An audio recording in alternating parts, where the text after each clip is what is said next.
اعوذ باللہ من الشیطان الرجیم، بسم اللہ الرحمن الرحیم۔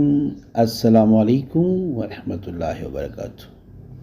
حاجت روائی کے لیے 3 دن کا مجرب المجرب عمل۔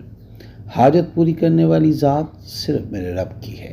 جب کوئی حاجت، کوئی ضرورت پوری نہ ہو رہی ہو اور آپ مایوسی کا شکار ہو جاتے ہو تو ایک بات یاد رکھے، مایوسی انسان کی بچی ہوئی طاقت کو بھی رائگاں کر دیتی ہے۔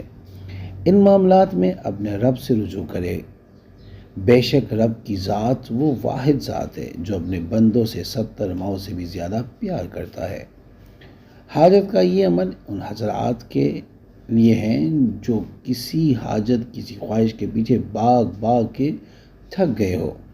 پسند کی شادی کے کوئی مسئلہ ہو یا امتحان میں کامیابی کی پریشانی، حصول روزگار کے مقاصد ہو یا 2 افراد میں صلح کرانے کا جائز کام، کسی سے اپنا جائز حق لینا ہو یا مقدمے میں جیت کی تمنا، کسی کے دل میں اپنی محبت پیدا کرنی ہو یا قرض دار سے قرض وصول کرنا یا پھر قرض اتارنا، اپنا ذاتی گھر لینا ہو یا اپنا گھر کسی خاص مقصد کے لیے بیچنا ہو، اولاد کی اصلاح کے لیے یا اولاد نرینہ کی خواہش، بیٹی یا بیٹے کے رشتے میں رکاوٹ یا کوئی خاص مقصد، ہر جائز حاجت کے لیے یہ عمل بہت آسان اور بہت ہی مجرب المجرب ہے۔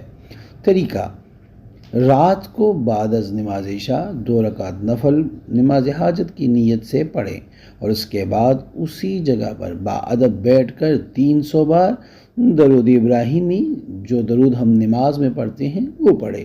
درود شریف کا ثواب حضور نبی پاک صلی اللہ علیہ وآلہ وسلم کی بارگاہ اقدس میں بطور ہدیہ پیش کرے۔ پھر اللہ عز و جل کی بارگاہ میں دعا کے لیے اپنے ہاتھ باندھ کر صدقہ محمد و آل محمد صلی اللہ علیہ وآلہ وسلم کا واسطہ دے کر مقصد پر خلوص نیت کے ساتھ رب سے بیان کر دے۔ اسی طرح لگاتار 3 رات یہ عمل کرے۔ اللہ عز و جل نے چاہا تو مراد پوری ہوگی۔ جس نے عمل کرنا ہے وہ 11 مرتبہ درود پڑھ کر کمنٹ میں اللہ الصمد لکھ دے۔ امید کرتا ہوں آج کی ویڈیو آپ کو پسند آئی ہوگی۔ اگر پسند آئی ہے تو برائے مہربانی اس کو لائک کریں، شیئر کریں تاکہ دوسرے بھی اس سے فائدہ اٹھا سکیں، اور ہمارے چینل کو بھی لازمی سبسکرائب کریں اور بیل آئیکن کو کلک کریں تاکہ ہماری ہر نئی آنے والی ویڈیو کا نوٹیفیکیشن آپ کو بر وقت مل سکے۔ جزاک اللہ۔